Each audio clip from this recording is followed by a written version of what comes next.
Encendemos hoy esta chispa del Evangelio junto al río Duero, donde tanta vida de peces y animales existe.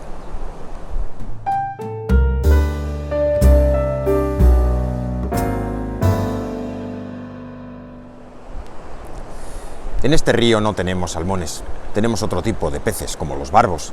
Me encantaría que hubiera salmones porque son unos peces muy interesantes, no solo sabrosos por su carne y además por su rico contenido en omega 3, sino que además tienen una conducta que es sumamente interesante.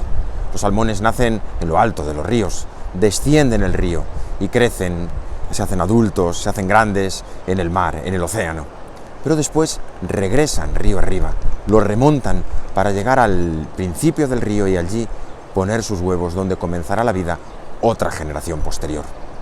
Es apasionante esta carrera del salmón, remontando el río, contracorriente, con las dificultades que esto supone en muchas ocasiones, pero tienen una meta, un objetivo, un destino, un porqué y un para qué, y no les importa. Suben, suben y suben el río hasta llegar a un lugar donde poner sus huevos.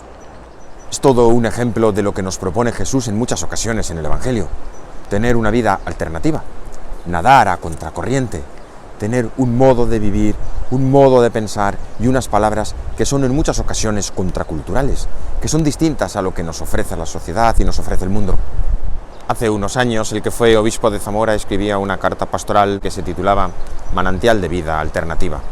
Don Juan María Uriarte dedicaba esta carta al Espíritu Santo y decía que el Espíritu Santo talla en nosotros la figura de un creyente o una creyente alternativos. Es capaz de ir esculpiendo en nuestro interior un alma, un modo de ser, un modo de sentir y de pensar que es alternativo en muchas ocasiones a la sociedad.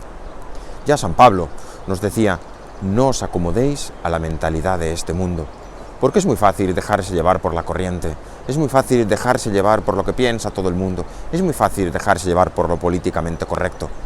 Y sin embargo, los cristianos tenemos que ser como salmones, que en muchas ocasiones nadamos contracorriente, pero tenemos una meta, un destino. Tener una vida alternativa o manifestar una vida alternativa nos lleva en dos sentidos. El primero es en el intelectual y en el verbal.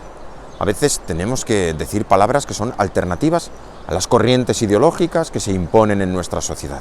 Y digo se imponen porque tienen medios suficientes para hacernos imponer un modo de pensar único. Frente a la ideología de género, frente a la manipulación de la verdad que a los gobiernos totalitarios les encanta, frente a la cultura de la muerte que se impone de tantas maneras, los cristianos tenemos que tener un mensaje alternativo en defensa de la vida, de la verdad, del amor. Somos alternativos en una sociedad en la que se nos impone un modo de pensar, y esto nos puede llevar ciertas dificultades porque nos pueden tachar de intolerantes, como hacen siempre los más impositivos, que cuando piensas distinto no te respetan. Pero sobre todo, y recordaba así don Juan María Uriarte, hemos de ser alternativos con una conducta, y a esto nos invita Jesús. Si amáis a los que os aman, ¿qué mérito tenéis? ¿No hacen eso también los publicanos y los gentiles? Y entonces Jesús nos propone una conducta alternativa que supone un exceso de entrega, un exceso de generosidad, un exceso de amor, una conducta distinta a lo que normalmente se destila por ahí. Y esto a veces también nos puede suponer una dificultad, porque si cuando uno defiende la verdad lo tachan de intolerante porque no se pliega a lo dominante, cuando uno tiene una conducta alternativa más generosa, a veces te tachan de tonto, de ingenuo o de no seas aguafiestas. Pero los cristianos tenemos que ser como los salmones, tenemos que ir muchas veces contracorriente porque tenemos una meta, un objetivo, un porqué y un para qué. Nuestra palabra alternativa y nuestra conducta alternativa es muy necesaria en una sociedad que tiene muchas deficiencias y que tantas veces se muestra egoísta y violenta. Hoy hemos encendido esta chispa del Evangelio junto al río Duero y con ella hemos inaugurado la segunda cajetilla de fósforos.